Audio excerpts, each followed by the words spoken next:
do apoio administrativo que fez a opção das 8 horas. O senhor estava na reunião? Estava doente, mas acho que deu para o senhor ouvir.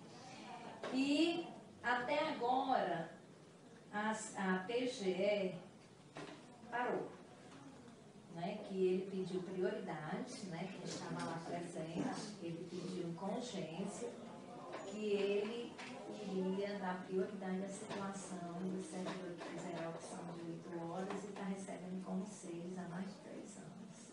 Né? E haveria possibilidade, se eu procurar saber da PGE, estava com o doutor Ariano.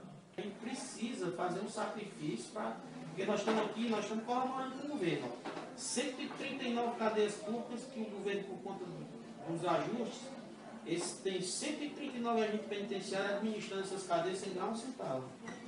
150 agentes nos grupos operacionais dentro dos presídios todo dia, contendo motim e rebelião, sem ganhar um centavo por isso. E ganhava.